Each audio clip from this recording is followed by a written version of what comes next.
Hey guys, welcome back to my channel. This is Shay Love Supreme here. We are back with another astrology video. Yes, you already know. You've been tuning in. You already know what it is with me. We talk about astrology here. Yes, for those of you who do not know, this is your first time tuning in to Shay Love Supreme's channel. I am an astrologer. I give people natal birth chart readings that give them more direction within their path, within their journey, and also helps them within self-discovery and also discovering what their life purpose is. Okay, so in this video we are going to be talking about the fourth house within astrology, especially within your natal birth chart, and the importance of it.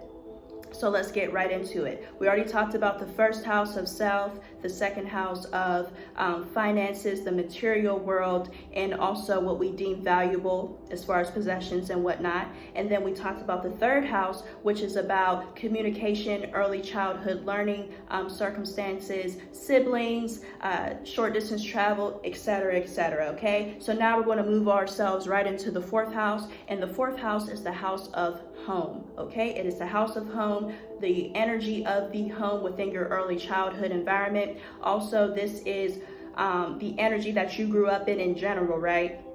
That affects you to this day, right? And then also this is the energy of the dominant parent within the household. Also, this is the house of ancestral lineage, etc. So all about ancestral traumas or ancestral things that have been going on within generations through your family. You can find that in the fourth house. Okay, so this house is naturally ruled by the sign of Cancer. So within the zodiac, the sign of Cancer itself is seen as the mother archetype, right? This is how we're nurtured, our inner emotions, our inner selves. Okay, so this is all about the ways that we've been nurtured or lack thereof nurturing in our inner world that impacts our outer world. Yes. Oh yes. The sign of Cancer itself is a water sign. So this ties into our inner emotions, especially within the areas of home, because, you know, our homes is where we show our intimate selves, right? The side of ourselves that we don't show other people on the outside, you know, where you want to just take your wig off, take your shoes off, you know, take your clothes and those other layers of yourself off, and you just are your naked, raw self at home.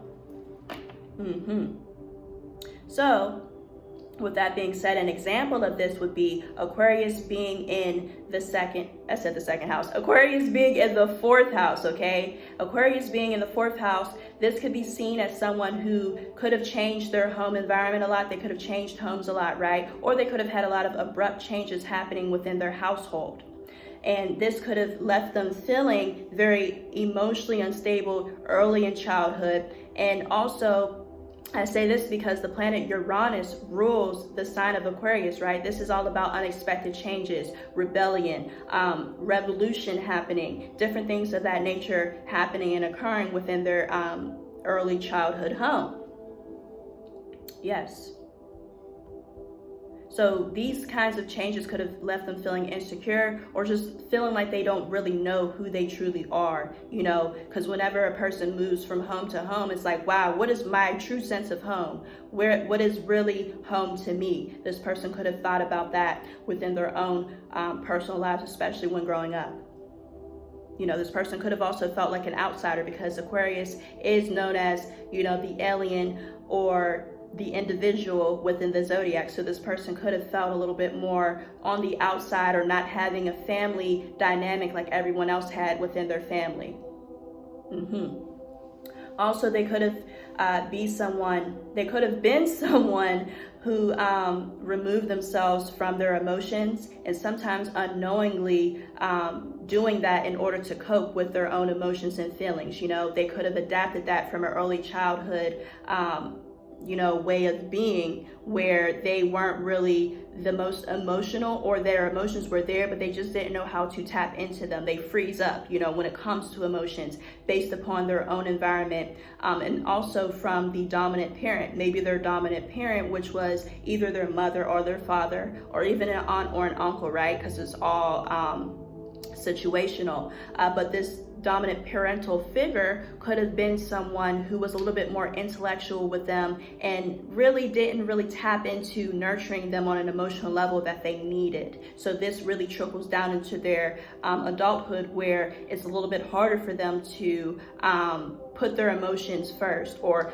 tie in their emotions with their thoughts and feelings, or their thought form, right?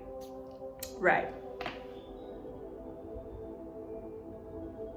So since early childhood, they could have had more of an intellectual relationship with that parental figure. So this person could have, you know, even in this day and age, right, they are valuing intellect and having intellectual conversations, or just valuing having certain things ready before tapping into emotions. They decide to deal with their emotions a little bit later. So in their adult years, they really got to tap into you know, fine-tuning and making sure that they're checking in with themselves emotionally, because they're predispositioned to really putting emotions after the fact and not dealing with them head on.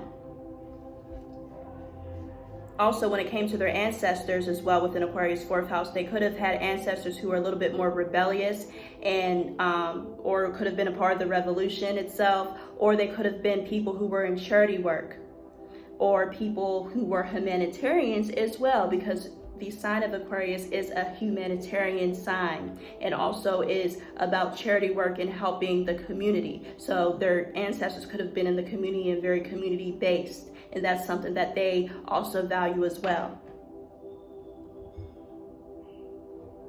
Now, moving on to a planet placement, let's use Pluto in the 4th house. Now, Pluto in the 4th house placement, whoo!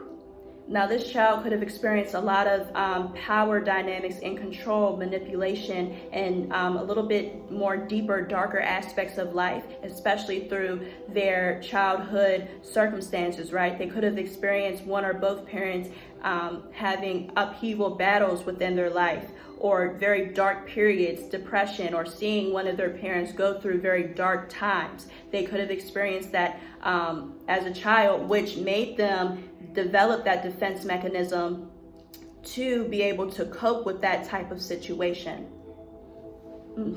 Because Pluto itself is a very power dynamic sign. You know, it's all about power. It's all about, you know, the deeper, darker aspects of life. It's also about, in some cases, depression. Some cases it's about, you know, the taboo and less talked about things. So this child could have experienced a lot of taboo and deep, dark things that they didn't know how to process. So they learned how to adapt to their environment emotionally, which was to push it away. Also, within the 4th house, somebody having a Pluto placement in the 4th house, this is very psychic placement. It is a very, very psychic placement, very deep gifts that are passed down through their ancestral lineage, right? And also, the challenge for this person is to be able to push past any traumas that have been passed down to them, push through and push past it in order to access those gifts and access the transformation and the phoenix that rises as well from within. Yes. So with that being said, if you yourself want to know more about your planet placements or your sign that rules your 4th house in your own personalized birth chart, right? Hit up blossomcentral.com, okay? Book a reading with me. I will help you. I will guide you. We will not only talk about the 4th house, we will also talk about the rest of the 11 houses as well, because it is very important in the journey of self to know yourself in and out, in every nook and cranny, and in every type of complexity that you feel like is too complicated, baby. We gonna make it simplified. That's what we gonna do. So definitely head over to www.blossomcentral.com. That is BLOSSUM Central.com. I will leave the website down below. Definitely comment and, you know, give me feedback and everything of that nature. We interact on this channel. That's what we do. And I appreciate you guys for liking, sharing, and subscribing to me. And please continue to do so. Until next time. Peace.